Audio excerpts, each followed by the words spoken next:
This program is a presentation of UCTV for educational and non-commercial use only.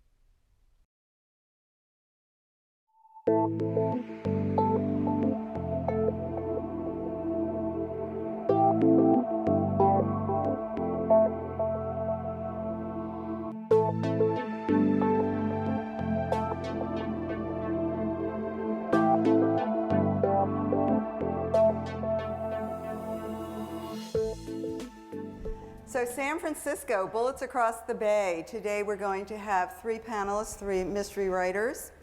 Long known for its hills, fog, and diverse cultures and history, San Francisco is a location for mystery settings of every genre, in print, on screen, and in song, because you're going to be called on to sing at the end of this. San Francisco provides the setting for those who write. During the last 150 years, hundreds of authors have been inspired by San Francisco and the Bay Area. And according to Randall Brandt, 1,800 have written stories of murder, mystery, and mayhem. Maybe that's just the collection here. Okay. Whether subtle or larger than life, San Francisco can add undercurrents or tidal waves of images to a well-crafted story. So the focus of our panel today and the exhibit is on the influence of San Francisco on these many writers and filmmakers. And today we're going to examine some of their works set against this unique physical, cultural, and historical environment that we call San Francisco Bay Area. I'm just going to make it bigger. And by extension, the San Francisco Bay Area because of crossing the Bay Bridge and the Golden Gate Bridges. There may be some people who want to go into those other counties. So three writers who didn't leave their hearts in San Francisco but lost everything there. Still losing it. Still losing it. To my immediate left is Kelli Stanley. Kelli is an award-winning author of crime fiction. Her first hard-hitting novel in the Miranda Corby series, City of Dragons, was met with overwhelming critical acclaim. It won the McCavity Award, the Sue Fader Historical Mystery Award, and was a finalist for the Los Angeles Times Book Prize. The newest novel in the series is City of Secrets. Kelli also writes a highly praised series set in Rome and Britain, the latest of which is The Curse Maker. Her debut novel, Nox Dormienda, won the Bruce Alexander Award for Best Historical Mystery of 2008. She makes her home in Dashiell Hammett, San Francisco, earned a master's degree in classics, and loves jazz, old movies, fedoras, Art Deco, and speakeasies. Next to her is Eddie Muller, the czar of noir. Eddie Muller writes novels, biographies, movies, movie histories, plays, short stories, and films. He also designs books, programs film festivals, curates museums, and provides commentary for television, radio, and DVDs. A Renaissance man. His debut novel, The Distance, set in 1948 in San Francisco, earned the Best First Novel Shamus Award from the Private Eye Writers of America. He's a two-time Edgar Award nominee from the Mystery Writers of America, and there is a whole display out there for you to see later about MWA. He's also a 3 times Anthony Award nominee. He's twice been named a San Francisco Literary Laureate. He produces and hosts Noir City, the San Francisco Film Noir Festival, the largest noir retrospective in the world, which now has satellite festivals in 4 other cities. As founder and president of the Film Noir Foundation, he has been instrumental in rescuing lost classics, The Prowler 1951, Cry Danger 1951, among many others. And if that's not enough, earlier this year he presented a month-long series of rare film noir at the Cinémathèque Française in Paris. An excuse for going to Paris, yes. His stage production, Fear Over Frisco, a trio of horror noir plays all set during various series of San Francisco history, currently playing Thursdays through Saturdays at the Hypnodrome Theater in San Francisco, and will be playing through November 19th, so I will get my tickets. You all must come. Okay. Lucha Corpi, to my far left. Lucha was born in Jalitopán, Veracruz, Mexico. Lucha Corpi was 19 when she came here to Berkeley as a student wife in 1964. Well, you know what happened then. Well, some of you do. Some of you don't remember. She holds a BA from UC Berkeley in Comparative Literature and an MA from San Francisco State University in World and Comparative Literature. Lucha is the author of 2 collections of poetry, Spanish with English translations by Catherine Rodriguez Nieto, 2 bilingual children's books, and 6 novels, 4 of which feature Chicana detective Gloria Damasco. Eulogy for a Brown Angel, Cactus Blood, Black Widow's Wardrobe, and Death at Solstice. She has been the recipient of numerous awards and citations, including a National Endowment for the Arts Fellowship in Poetry, an Oakland Cultural Arts Fellowship in Fiction, the Penn Oakland Josephine Miles Award, and the Multicultural Publishers Exchange Literary Award for Fiction, and 2 consecutive International Latino Book Awards for her mystery fiction. Until 2005, she was a tenured teacher in the Oakland Public Schools neighborhood centers, and she lives in Oakland. So, all that being said, we have some pretty impressive people here. So I have a couple questions, but basically we're going to have a little interaction. Feel free to jump into any question. I don't need to direct it to you. And then we are going to open it later to you as well. So what is it, and this would be for everybody because we only have 3 people, what is it about San Francisco that inspires so many writers and filmmakers? You can talk about yourself or your own inspiration. What is it about San Francisco that's important, or San Francisco Bay Area, that's so important to you or to writers who've come before? Well, I can speak for myself. I can't speak for Jack London and William Saroyan and Hammett and everyone else, but I was actually thinking about this question because I kind of had an idea Janet was going to ask it. And I think the thing about San Francisco is it represents, certainly for me, it represents some of the themes that I like to hit in my novels. Because I write historical mysteries about an era that is often made to look more rosy than it was. And it was an undeniably beautiful era, the era between the wars, with the Art Deco architecture and big band swing and a smaller population and little boats gliding on an unpolluted bay, and et cetera, et cetera, et cetera. We can really idealize this time, and we have, through films, through the passage of time, and through a willful memory. But in reality, you know, the past was not so pretty for many, many, many people in terms of ethnicity, in terms of sexuality, in terms of religious freedom. It was an era, too, when you know, you can advertise that Christians only were allowed to apply for job positions, and when housing developments were also prescribed based on race and religious preference. So for me, San Francisco represents that beauty. It represents the beauty of the past, a timeless beauty. I mean, yes, I've seen changes, and I've lived here since the 80s, and it's changed a lot since then. But there's a timelessness about San Francisco, its situation, its physical presence, its robustness, its cragginess, its hills, and the gentle sweep of the ocean that's not so gentle during the winter, the fog. It has a poetic quality in its loveliness. And at the same time, it doesn't shy away from the ugliness either. We've had our share of it. In the 40s, there was a lot of police corruption. We've had our times of struggle, and we keep having those times. So for me, I think it represents that yin and yang. It represents the dichotomy that fascinates me about the time that I'm writing in, and really is sort of, to me, the essence of life, the beauty and the ugliness all at once. Eddie? I tend to agree with everything that Kelly just said. For me, I mean, what makes it very personal for me is that, you know, I'm a second generation San Franciscan, and my father was born here, in fact, born in Golden Gate Park. And just growing up, I feel very, very fortunate. I was born in 1958. In fact, tomorrow is my birthday. I was born in 1958, and I think that there's something very special about people of my age and my generation, because we really straddled that previous generation, because my father was still very much in his prime. He was a newspaper man, worked for the San Francisco Examiner, was kind of a big shot around town.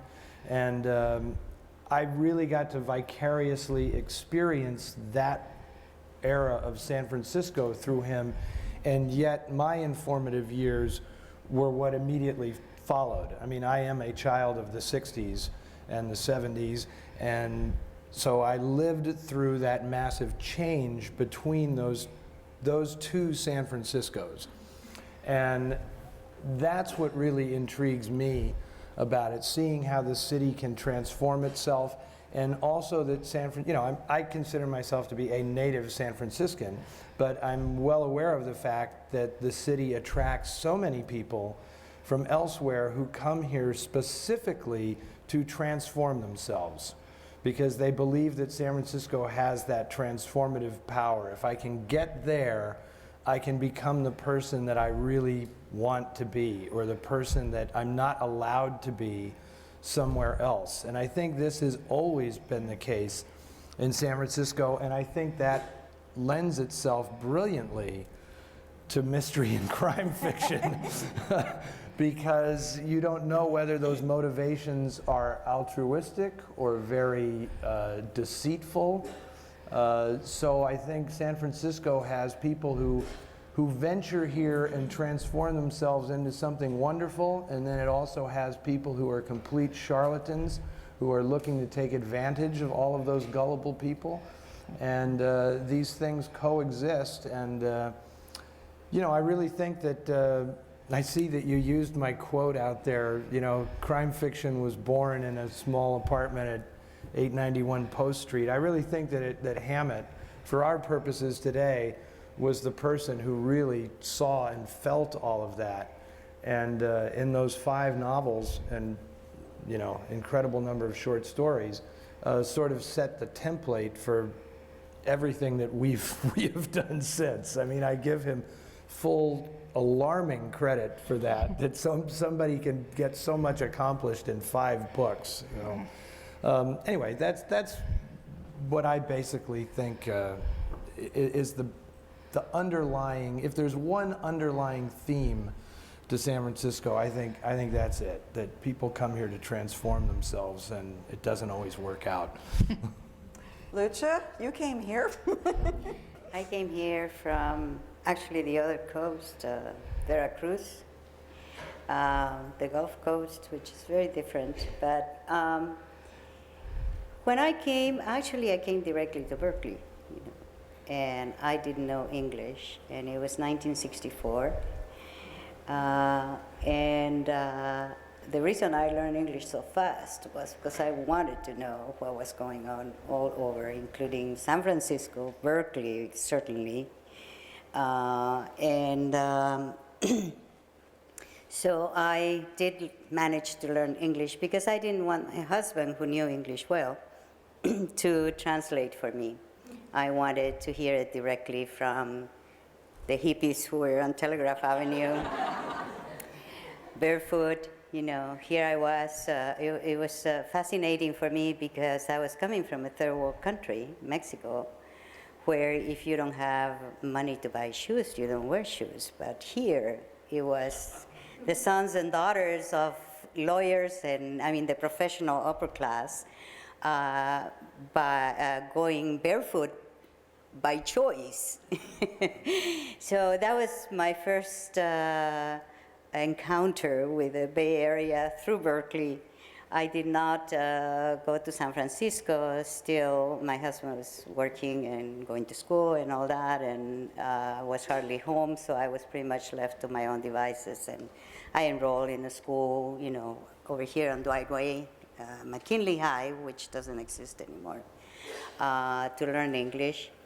And little by little began to get out of the area that was familiar to me. Because I didn't know anybody and, didn't have any friends, so I pretty much had to amuse myself, find my own amusement. And there was plenty in Berkeley. But it took me about 6 months to go to San Francisco, the city, and it's still, for me, it's still the city. When I go to San Francisco, I always say I'm going to the city. And of course, it has a lot of history that it was Mexican until 1848. So when you say Presidio, Misión, you know, all those, San Francisco, your El Cerrito, which is always makes me laugh because people call it El Cerrito Hill. And El Cerrito already means a small hill in Spanish. So, you know, there are different things that I remember about San Francisco, but certainly it is the beauty of San Francisco itself. But let's face it, it was a sleepy town until the gold rush. And in 1 year, it grew 100,000 people because it was the entrance to the gold country. And so from that point on, I think that is the point where San Francisco gets its multicultural and multilingual personality, because I mean, everything has a personality in this area, no matter where you go. Of course, I live in Oakland, which between Berkeley, which is the, you know, rebel and blah, blah, blah, and San Francisco, the charming, you know, arts mecca. I live in the ugly sister city, Oakland. But it is a fascinating place. And as you said so well, it is a place where you come to find who you are or to fulfill your destiny, as it was for me. And now we're going to talk a little bit about your books and why you sit in your books here. That's okay. Fearless 49ers back in the day led the charge to our precious bay. Lives were bought, lives were sold in that infernal rush for gold. Our greed and avarice led to ruin and syphilis and fortunes founded on foul play. That's the first stanza of the song, Fear Over Frisco, that was that you could hear on stage performed live by the cast of Thrill Peddlers in San Francisco right now. That's my first song. That wasn't in the list. I actually wrote a song for this thing. So that was, yeah. So you take your inspiration from the city, or the area, but from the city mostly, because it kind of spills over. I'm going to start with Kelli, and this is not for everyone, this is for Kelli, but if you feel like jumping in, feel free to just jump in. So Miranda is a female detective in 1940s. How many female detectives were there in the 1940s in San Francisco, and where did you find her, come up with her?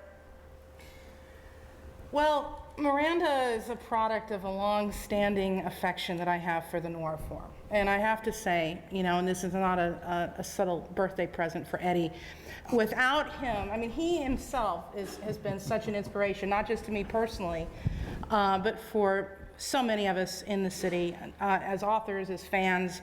I attended Noir City before I was published. I attended it while I was getting published, and I still attend it every year.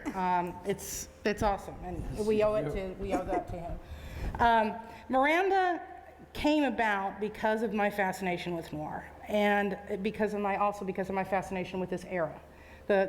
My parents were born in '39. To me, it seems, it is a watershed year. Not only was it probably the best year of Hollywood films that we've ever seen, it was the year that World War II started. So I really wanted to play around with setting something in this particular time and place that I have always felt a yearning for, that I always felt comfortable in and yet intrigued by because of that dichotomy I spoke about earlier. And at the same time, and as much as I love noir, I really came to object to the misogyny that is inherent in a great deal of noir fiction and noir film.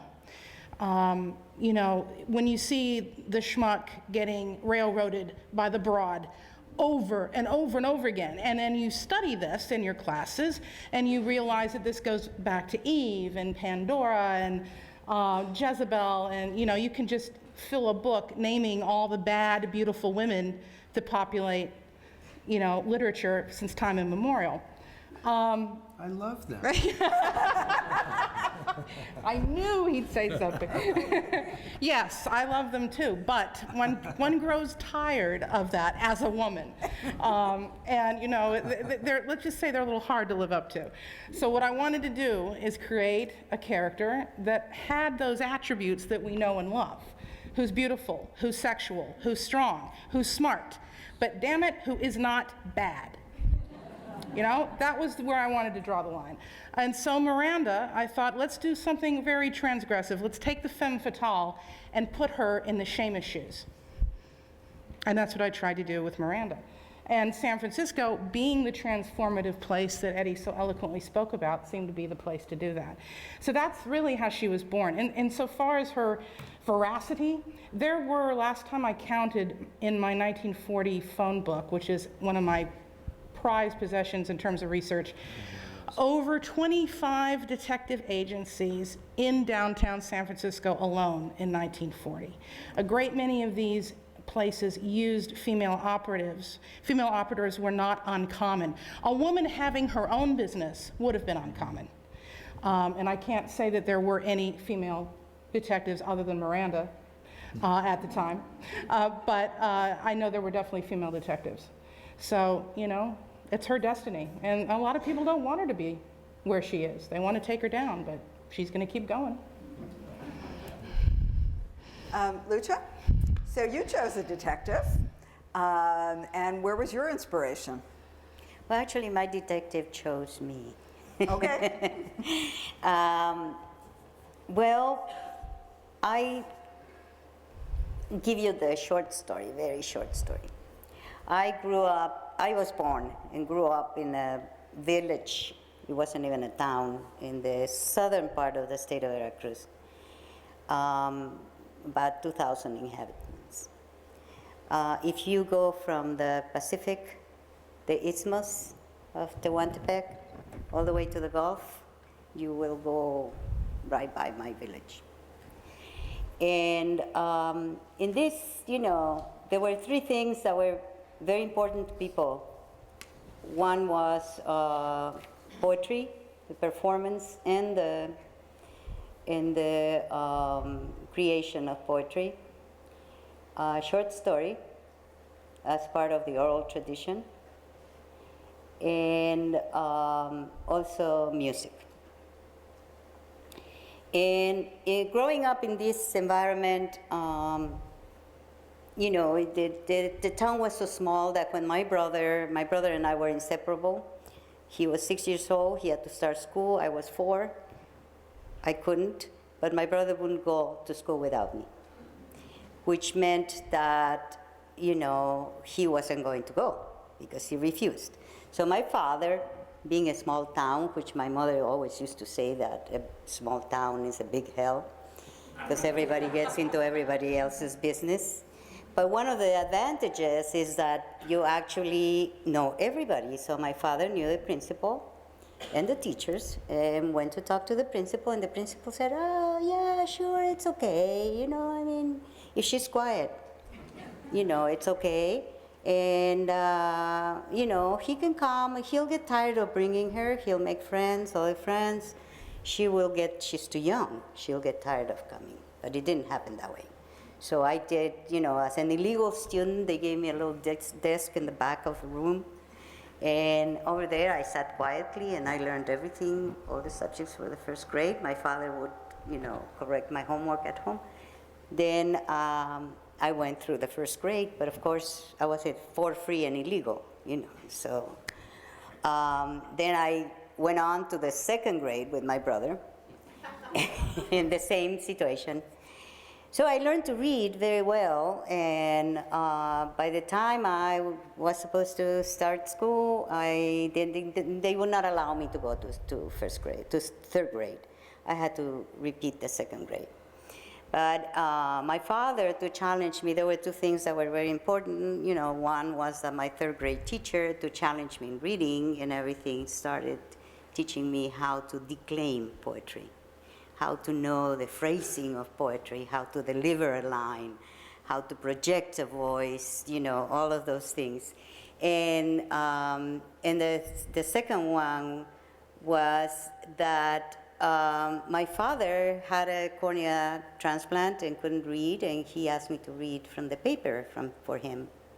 And I did. I love my father, and it was wonderful because I learned so much. He would explain so much. But I was forbidden to read from the red page, La Página Roja, the crime page. And this was a loose page which parents would take out, would fold. My father would fold it, put it in his shirt pocket to get rid of later. There was no threat of punishment if I read it. He never said, so I took him literally. I went and looked for that red page every time I could, and I read it, of course, hiding always. And that's how, I won't tell you the first case that made me want to one day write a mystery, because it's too long, but you can read it, The Ethnic Detective.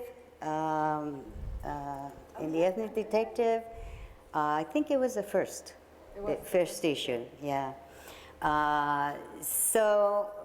What happened basically was that, I fell in love with a mystery story, with a detective story. And people ask me, well, you were talking about hard-boiled and cozies and this and that and the other, and I thought, well, gee, when I wrote my first mystery, I thought, goodness, how do I talk about my detective? Well, my detective is a Chicana detective. She's not hard-boiled. She's actually parboiled. So whatever that means in that whole thing, and that's my beginnings as a detective writer, writer of crime fiction. Red page. I like the red The page. red page, yeah, I like the That's red good. page too. That's good. It's a good title. The red page, yes. So Eddie, you've done all these things, and you've written 2 mystery novels. My first question is, are you going to write another one? Yeah, there's one in progress now, yeah. Okay, good. For the audience who may not know your And book. as Reed Coleman knows, there's another one lurking, a big one set in San Francisco in the 80s that Reed is going to personally kill me if I don't finish it soon. Good, Reed. So why boxing? For those who don't know, why did you choose the boxing world? Oh, well, the boxing thing was I had no choice. I mean, my father was a boxing writer. That's what he wrote about for the Examiner. And I grew up around boxing, and I was always fascinated by it. I can't think of anything I've been exposed to in my life that displays simultaneously more nobility and more innate cruelty than boxing. So it was like a natural subject, and I'm constantly fascinated by it. It comes and goes in my life where I get so disgusted with it that I swear I'm never going to watch another boxing match, and then damn it, I'll see a really good one. And it's like, oh, I'm back, he's hooked. That was always just a very fascinating thing with me. But in terms of my character, I mean, I wrote a character that clearly is inspired by my father and sort of and it's funny how crime fiction can become something very personal in a way that literary fiction, everybody always assumes that, he's writing, this heartfelt roman à clef about his upbringing or something. But when you put a dead body in the book, immediately they assume that none of those other qualities exist in your work because it's just genre fiction. But my novel, The Distance, was completely an exploration on my part of my family background. I mean, that's what that book is, right? I mean, the dark secrets in the book and everything else are all things that are very much a part of my upbringing. So it really was an exploratory work in that regard. And I wanted to live in that time. I mean, you know this, it's like, so it's really, really fun to research it and to know, what was on this street, when they went out to dinner after the fight, where were they going to dinner and what was that place like, That's really, really fascinating for me. anyway, that's, Well, okay, this leads into the next question, which is essentially, it's not how do you do research, but we are in the library. Libraries are research places. We have this wonderful exhibit. You mentioned the phone book, the 1940 phone prize. Absolutely. How do you all do your research, or do you, well, why don't you just tell me? Well, I'm a very tangible person, and one of the things I try to do with my writing is you know, the only way that we can see the world, that we experience the world is through our senses. So in order to get the past to be immediate and visceral, which is necessary because I think Americans have a love-hate affair with history. You know, some people just, I won't read anything historical. So I'm writing for an audience that I think is not necessarily history buff, but just the average person who wants a good story. I want to make sure that the history comes off as exciting, as real. It's not something that's just done, over and done with in the past. And in order to do that, I want to get the senses. I want to know, and I want them to see and smell and hear and taste what Miranda would have experienced and what life was like in this city in 1940, on May 25th, 1940, or whatever date that I'm setting a particular book. So in order to get there, I rely on a lot of visual and concrete materials. Obviously, perfume from the past. I just recently purchased an antique bottle of Je Viens from eBay. eBay is like my big research secret, okay? Yes, I'm joining eBay-aholics, you know, at some point. down that road lies peril. Yeah. But I mean, it really is. It's a treasure trove. I mean, through photos, through experiencing that, through finding an old bottle of scotch or bourbon, which I know Eddie has done. I don't need an excuse, though. Through the paper ephemera and objects that people leave behind. In my latest book, I actually found a bracelet on eBay that was a souvenir from the World's Fair that had an inscription that said, "For Nina." And there was something about this bracelet that moved me, so it's in the book. I found a matchbook, okay, a souvenir matchbook, and this is typical of how it works its way into the plot. It was sealed when I purchased it. It hadn't been opened in 70 years. And on it, it was an oversized matchbook about this big. I should have brought it with me, but, and inside, it's foil lined, is a souvenir matches from the World's Fair. On the envelope, because these envelopes were meant to be mailed, because these were, the matches being ubiquitous at the time, you could just, they were a good gift. And they were actually really beautiful. They were painted and everything. You could buy a pair, mail it, you know, and send it away. So on the envelope was written, "Happy Dreams, Annie. Glad I found my, P.S. I found my license too." That's a mystery, you know? And I thought, what does this mean? Who was Annie 70 years ago that this person found this for her, or was writing this to her, or wanted to give this to her, and why didn't he give it to her? How did it come to be on eBay and in my possession, and what license was it? So this matchbook worked its way into the plot of City of Secrets because it spoke to me. And that's how I do my research. I mean, other than like phone books and maps and menus and all that fun stuff and videos and film and talking to people, the actual objects can hold so much magic, if you will, that they are really inspirational. And that's my story, and I'm sticking to it. So here's, most of the characters that I write are obviously based on someone that I know, and either it's like a dead-on depiction of them, or it's just my imagination of them. But if I'm ever stuck for a character, you go to an antique store or something, and you find somebody's discarded scrapbook. And all you have to do is flip through that scrapbook, and if you can't write a character's backstory from looking at those photographs, find another line of work, because man, scrapbooks are the greatest, you know? It's like, yeah, it's just really remarkable. But watch it, Kelly, with the eBay stuff. That could get a little out of hand. The libraries are invaluable for me because, and I start with photo research. That's what I do. Like in San Francisco, at the public library there, they have the special photography collection, and I will just go in there and spend a day, you know, if it's a neighborhood that I want to depict or whatever it might be. I mean, I've just seen extraordinary stuff. If you want to talk about somebody jumping from the Golden Gate Bridge in the 1940s, the pictures are just, you know, they're not what you expect. It's what's left behind. And there's these incredible news photographs of like what the jumper left on the bridge. And it's just like, wow. I mean, it's there for you, you know? I mean, you just have to go find it. Writing it becomes easy after that, you know? But the photographs are vitally important for me. And then phone books and directories and magazines and all that, it's... Newspapers. Oh, well, I have so many old newspapers in my house, it's absolutely ridiculous. So Lucha, Gloria Damasco, did she live your life? But you still have to do research because you're writing now about them.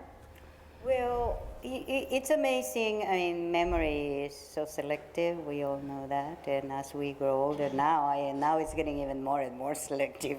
Sometimes I even forget my own name, you know. So imagine having to write something about something you've lived through, because certainly I have lived, you know, all of my novels have the Chicano civil rights as historical background. And here in Berkeley, we had quite a, actually there are two of my novels where Berkeley is mentioned in terms of what happened here at the time in 1968 and 69, in terms of the third world students. And Chicanos being part of that, one of the four groups that went on strike in 1969, a strike that lasted almost 6 months.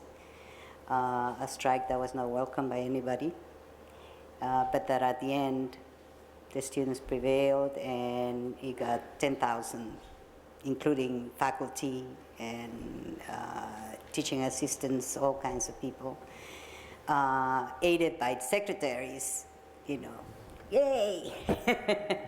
Because they were the ones that would be able to kind of be the Mata Haris, you know, working in different departments of the different schools, so they were the ones that kind of transmitted the information that the students needed to know. It was the first time, actually, that Governor Reagan, at the time, sent most people think that, know very little about the third world student strike. And it's actually mentioned very little in any kind of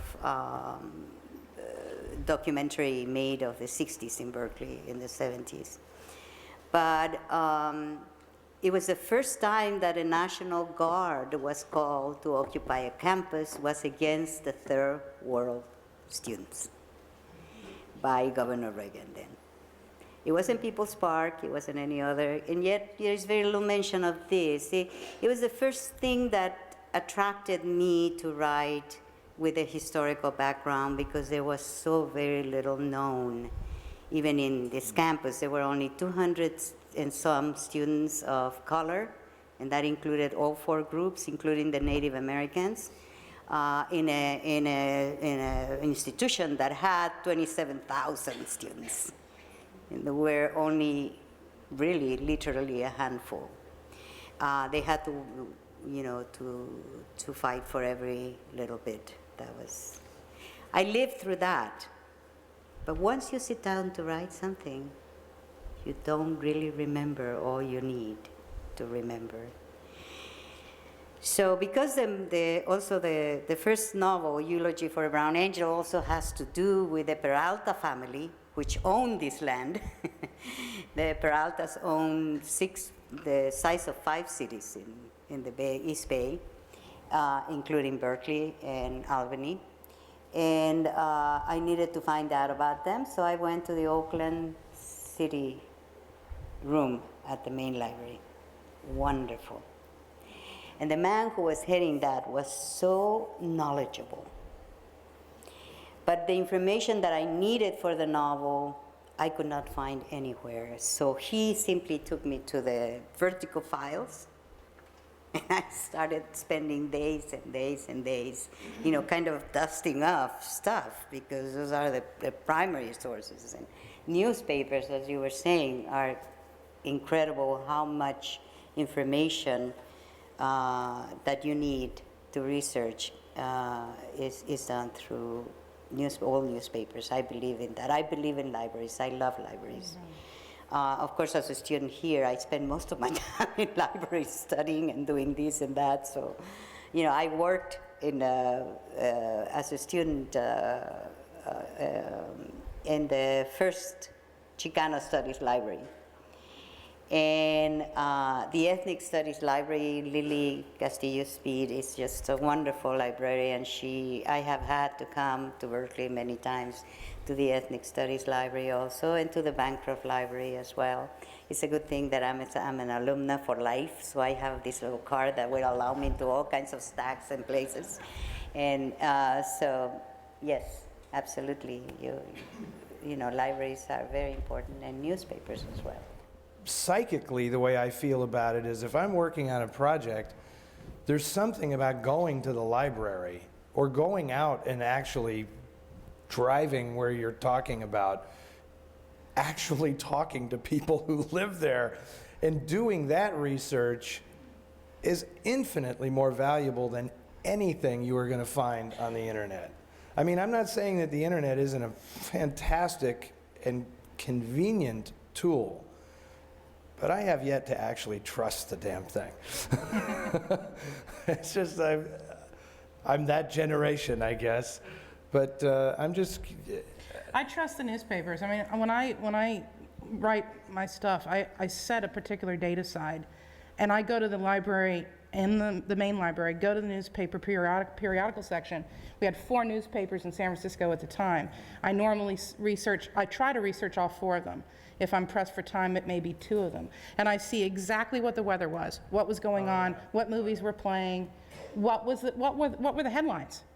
This is what tells me what's going on. This is what tells me what hats were in season, or what beer was on sale and who was selling it and what brand it would have been. Was Acme Beer publicizing at the time?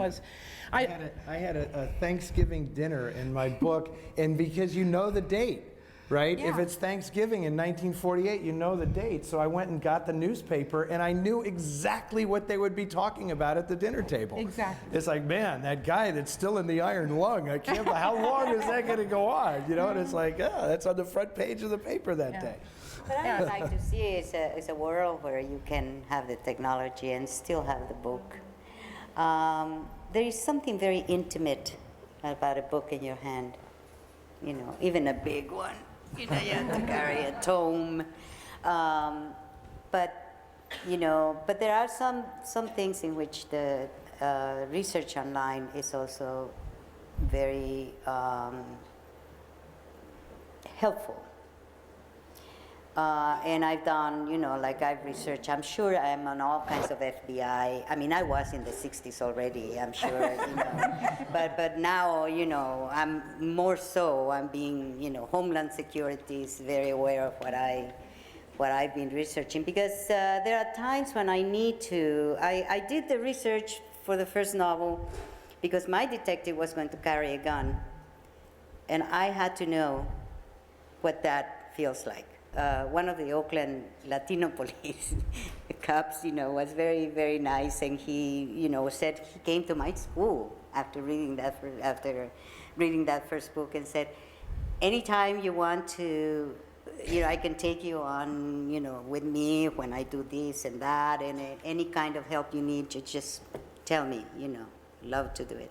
I said, you know what, I need you to take me target shooting, and he did.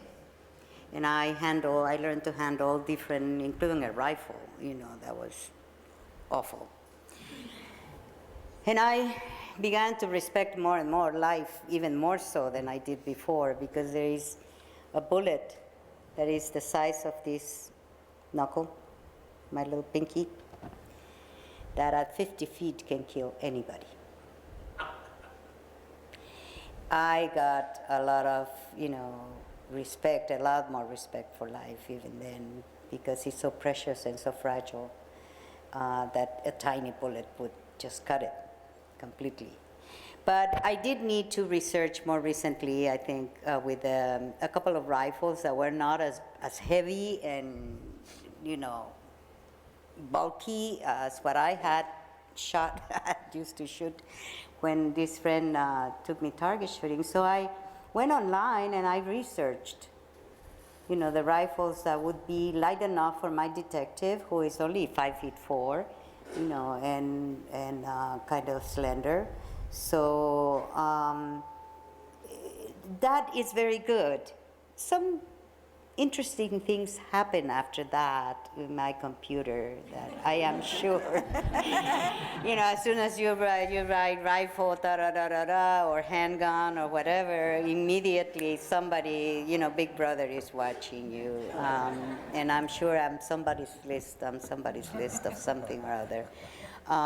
But it is, in some cases, I do go to the internet for certain things that are much more easy to do than to get, I had about 50 different books called the Policeman's Bible. Have you ever heard of that? Mm-hmm. The old, where you can see all kinds of handguns and everything. But online, they show it to you from all kinds of angles. You can see what, you can actually, try to figure how it will sit against your shoulder, that kind of thing. So it's, it was, for some things, I think it's very good. Other than that, I'd rather read the information in a book, But you're on the list. Yeah. You're on the list now. And of Oh, course, yes, I am. and of I'm course, a marked woman. I'm speaking as someone who lives in the San Francisco Bay Area, where we have all these libraries that we can avail ourselves of. If you're writing in the middle of nowhere, the internet is the greatest tool, ever for you. But when you're here, it's like, I guess that's what I'm saying. Is I don't like the lack of initiative, shall I say, in a certain younger generation that doesn't actually go out and engage because they're too busy engaging with the computer. That's what I was saying, okay? Oh, a whole other issue. That's a whole other issue. Well, since you do research and you do get out there, this is for everybody. What is the most amazing fact that you came across in your research? How's that? Doesn't have to be the most, but a few things. Anything really kind of... I can start. I think the thing that, because it changed the direction of the book that I was planning to write, was when I was researching background for Miranda, and originally my first book was going to be set entirely on Treasure Island, and it was going to be a much different book. But then in the course of research, actually going through photos in a book at the library, I found out about the Rice Bowl parties, which is something that I had no idea that they existed. I didn't know what they were, like a lot of people. And then the more I found out about them, the more I realized that, no, this is the book. Because the Rice Bowl parties were a direct result of an external racism that was forcing Asian Americans into this little ghetto called Chinatown, even though China and Japan were at war, which meant that the Chinese Americans were boycotting their Japanese American neighbors who owned businesses in Chinatown. You had people at each other's throats, and nobody knew about it.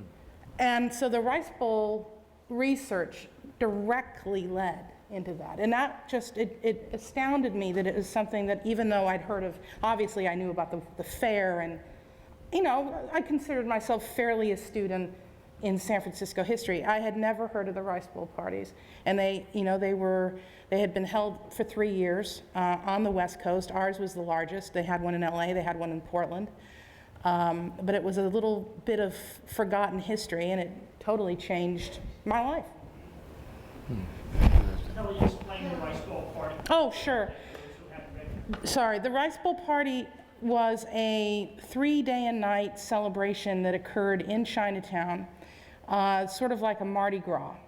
I mean, this is in an era where people went out. I mean, they didn't text each other, they talked to each other, and they actually went out and they danced and spoke, and they had a nightlife.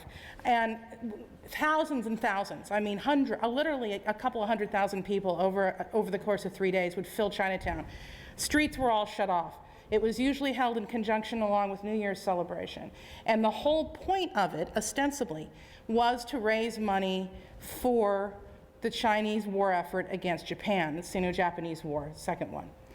The culminating effort was a parade that ran from the Civic Center down Market Street and through Chinatown, which would end at Grant Avenue.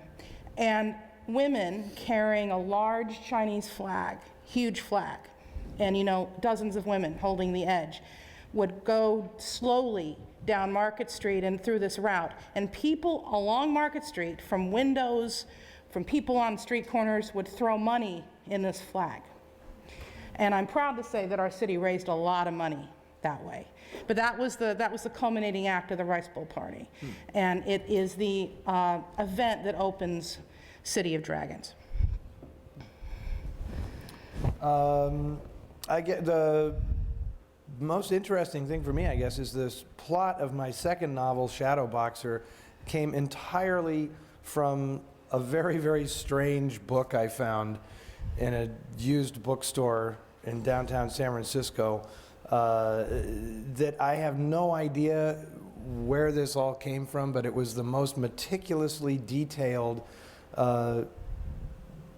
one man's fight against corruption in California because he had uncovered this land swindle thing, and he wrote this book because he had been so disgraced by all these people that were in power, and I have no idea whether he was a crackpot or whether this was legitimate. And I started to research it, and I just said, oh, the hell with it, I can't, but I did use it as the plot of the second novel, which was interesting because I was having this conversation with this fellow that I'm going to actually interview tonight in San Francisco, one of the Scandinavian crime writers, because he said, I wrote this book, and he's got like this book called Relic that's like predates Dan Brown. It's like a Da Vinci Code book, but he wrote it prior to the Da Vinci Code. He said, the point of this whole book is there's no dead body in this. It's 700 pages long, and there's no crime that's actually committed in this book, yet it's sold as crime fiction. And I said, I've written one of those, because there is no body or anything in my second novel. And I think it's why there isn't a third one, because my editor, Suzanne Kirk, she said, we love your first book, Eddie. Anything you do in the second book is perfectly fine. Just make sure there's a body in chapter 1. And of course, being a contrarian, Eddie didn't put the body in the chapter 1 or anywhere else in the book. So it's like, that was subversive. To what end, I don't know. But yeah, there's no, sorry if you haven't read it, I spoiled it for you. There's no dead body in that book. Lucha? Well, for me, I'm trying to think. Well, I don't know. It's just Well, my editor, for the first 2 novels, said, my goodness, woman, you're taking this, detective all over creation. And I said, well, if California is creation, yes. But what happens is that I have a detective that loves going places and doing things. Very active, very dynamic. In terms of going to cities she doesn't know and doing her detecting, So for me, when I do research, it means going to all these different places. The first novel begins in LA during the National Chicano Moratorium against the Vietnam War and the ensuing riot. So I had to go to LA. Would you believe that LA, I wrote a poem called City in the Fog after I went to LA. But because people always think of San Francisco as the city in the fog. But have you been in LA at 4:30, 5 o'clock in the morning? It's a misty city too. And it's a different LA. So that I wouldn't have known about LA had I not had to go there and do research. At that time, of the morning, in East LA and downtown LA, all the way from East LA, go the route of from East LA to the Pacific Ocean in Santa Monica. And it's just, it was just fascinating for me. So San Francisco is not alone in this. Actually, San Diego too is pretty misty and all along the coast. But definitely in San Francisco, the fog has a very, very special personality. I mean, it's just that you don't see it anywhere else, as it hangs, just so as it comes over the hills, the marine layer, the streets that it won't pass. Exactly. It will never get down 24th Street to the Mission District. Have you ever seen the Mission District in the fog? You have? No, because it never gets over that hill. Never. I was trying to find a day that it would, because in Black Widow's Wardrobe, the novel starts in San Francisco during the Day of the Dead procession from Mission Dolores to the Galeria de la Raza on 24th Street. And I wanted some mist, to create atmosphere. Well, I went there time and again, and it would just stay up there. It would never get down to the Mission District. There I was, so I had to settle for wind instead. But Gloria takes me. Gloria Damasco is my detective. And if anybody asks me if she's my alter ego, no. She is actually fashioned after my sister, my real biological sister, who lives in Mexico and has never spoken English in life. So, but she is Gloria Damasco. But she takes me, I come back to Oakland, then Berkeley, then I go to Napa. That's the first one. The second one takes me from Oakland to the Central Valley, because it deals with the farm workers' struggle. That's the historical background. And then from there, I come back to Oakland and I go to Sonoma. And that's where it ends.